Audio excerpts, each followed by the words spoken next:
Joining me now is actor, comedian, writer on the original Roseanne and Roseanne Barr's ex-husband, Tom Arnold. Tom, thanks for being with us. Sorry it's under these circumstances. I'm wondering first, when you saw Roseanne's tweets yesterday, I'm just wondering what went through your mind. Were you surprised? Well, I was not surprised that what went down and that the show was canceled. I had a feeling this was going to happen when I first heard it was coming back, that there was a reboot. And you thought this might happen? Why? Yeah. I just know, when I heard about her politics, I knew she was when I read her social media in the very beginning, and I saw how she was so into the conspiracy stuff with Donald Trump, and so how far gone she was, and the Pizzagate, and Hillary's a pedophile, and Obama wasn't born here, and she was, a birther, and how crazy that was.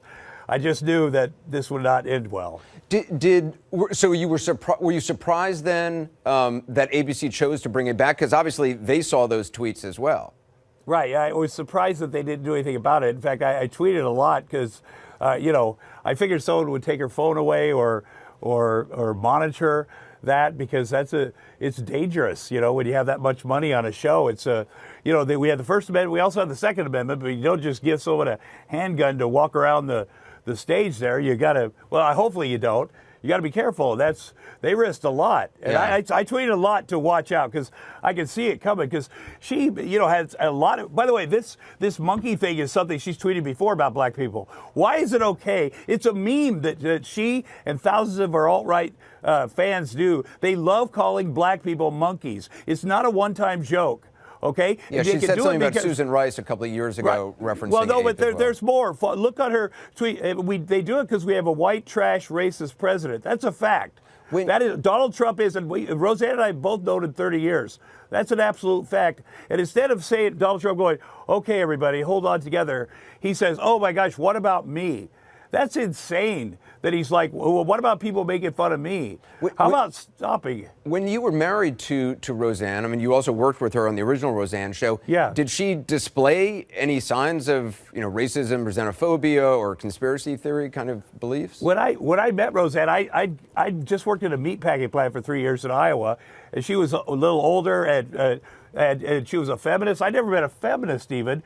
She was so much more evolved than I was. I mean, I was a meat packer and a bouncer and a young comic, and I learned so much from her about not just being a liberal, but about that kind of thinking. I grew up in southeast Iowa, so I'd never been around different kinds of people. So what do you think it is that changed her? I mean, because clearly what you're saying is the person you knew when you first met her and when you were married. Obviously, she's talked about mental health issues before. Well, but these conspiracy theories and obviously these racist statements. What do you think here's the thing. I have mental health issues myself. Roseanne obviously does. It's something that right before we got married, I went to rehab. I'm an alcohol and drug in recovery for both those. She was there for me, and then after we got married, we dealt with her mental health issues as a family, and she's done amazing with that. And it's something that she's dealt with, and I can see that. And the thing about, I have to say this about the president we have and his gaslighting and lying. You can see him perpetuating mental health issues for the entire country. Every day he gets on TV and lies, and he perpetuates fear and anxiety. He never says things are great. He says, "Oh my gosh, look how dangerous it is in the inner city and black people." And I really genuinely believe he thinks black people are dangerous and Mexicans are rapists. He believes that. He's perpetuating that fear to America. Watch out, Mueller's lying. He's after me. And so Americans are sitting home like Roseanne, and her fans are like, "Oh my God, what is happening out there?" And they get anxiety, and they have anyone with mental health issues like Roseanne is going to heighten things, and she's having mental health issues right now, and I'm sure that's part of this. It doesn't make it okay. Yeah. They had to cancel the show. You told the Hollywood Reporter today that Roseanne, in your view, may have wanted the show to be canceled. 100%.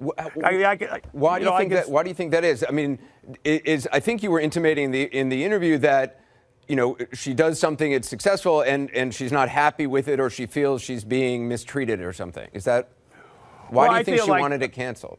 Well, I feel from day one, she didn't get created by credit on her own show. So which is what was not her fault. Obviously, she deserved it. So from day one on the Roseanne show, she felt like, okay, I'm not getting, so there's always been that. So I feel like, that she probably, as I'm watching this happen, by the way, as she keeps sabotaging things. When the Parkland kids, she called one of them the Nazi, and then they had to take it down. So she throws Nazi around a lot. So I'm talking to my former stepkids, who I love, and they're suffering through this. So I look at it like, as this is going on, like also, once you have stepkids, you always see them as kids, even though they're 40, and they're suffering. So you see this thing happening publicly. So I tell them, listen, first of all, I would love it if she came out and said, okay, I'm sorry, I've gotten too into this thing. Maybe I need to step back, and maybe her fans would see this. I wanted one Donald Trump supporter, one person that's all in on all this conspiracy, Hillary's a pedophile, Obama's whatever, to say, wait a minute, maybe that's not true. Maybe everything Trump says is not true. For the whole country to say. But anyway, so as this weekend approached, I can see it coming. I can see things going. And I tweeted at Wanda Sykes, because Wanda Sykes was like, impeach Trump. And I said, hey, it's too bad you aren't on a TV show. She's the head writer of Roseanne. It's too bad you aren't on a TV show and you could do something about it. It's none of my business, but I stuck it in there. And then Roseanne put a picture of Hillary Clinton and next to a donkey with buck teeth.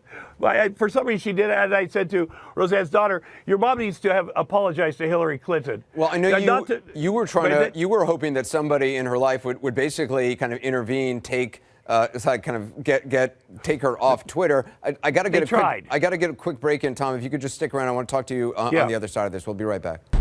We're back now talking with Tom Arnold, Roseanne Barr's ex-husband. Appreciate you sticking around. Do you think that Roseanne has people in her orbit right now who can kind of intercede, who can maybe get her off Twitter or help her out in terms of how she should move forward from this? I hope they're fired today. Again, I've been there 24 years.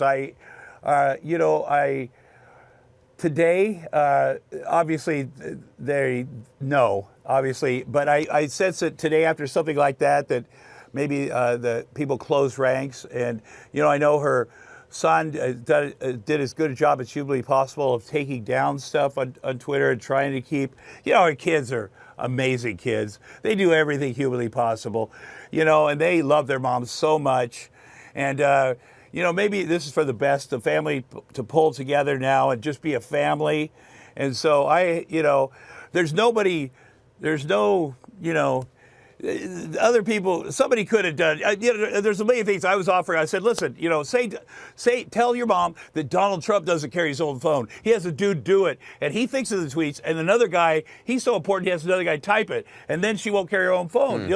Or have a fake phone. There's a way to do a phone that goes into another server. I had a whole bunch of ideas. Let me ask you, because one of our former guests was saying that he felt that President Trump had been friends with Roseanne for decades and decades.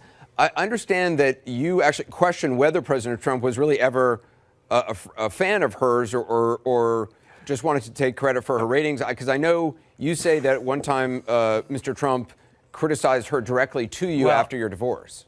Well, we filmed the HBO special at his Trump castle. I knew him better than Roseanne. He used to come on my sports show. I went to the Playboy Mansion with Donald Trump. I wasn't the creepy guy. We went to visit Karen McDougal. I knew him a little bit. Donald Trump, he's not friends with anybody. Okay, once we were at, I think it was Elton John's AIDS thing for the Oscars. Right, the Oscar party, which we actually have a picture of him talking to you there. Okay, this happened. He's with Melania, and I'm with my wife at the time, Shelby Roos, who's a political consultant, and he said to me, oh my gosh, you've married up in the world, oh my gosh, and he goes, Roseanne was disgusting. I mean, he said that to me like out of the blue, you don't want no matter what kind of divorce you had, that's a weird thing to say. That's in the moment, I'm looking at him like, what? That's what was happening in that. That's what was happening in that moment. It's such a weird. I remember thinking, why would he, why offer that? And he just sort of dead-eyed, just offered that thing, It was weird because it was a while after her divorce, and just to offer that matter of fact. So when you heard the president essentially embracing her for her ratings, saying he called her up in that speech, talking about how great her ratings were, and that it was about us, or that was the term he used talking in front of this audience. Do you think that was genuine? No, I think it's sad. It's like all the people that today, I'm sure, disappeared from Roseanne's life. There's all kinds of alt-right, the people that want to start a race war, civil war. They're all gone. All the people that were just worshiping her, the QAnon people yesterday, and they're gone because she has no show today. So there's that, and so that's sad. Yeah. But it's also sad that she called black people monkeys, because that hurts people's feelings. And I'm tired of white people going, "Well, I'm going to make it's okay for us to," we didn't mean it. It's ridiculous in this country that we're always justifying, and Michael Caputo or whatever. Hey, that's a no. What do you call it? A trope. A known trope. That's ridiculous. Shut up. It hurts people's feelings. Yeah. What is wrong with us? Well, it's certainly a racist comment, and not the first time she said that. No. Tom Arnold, I appreciate talking to you. I'm sorry it's under these circumstances.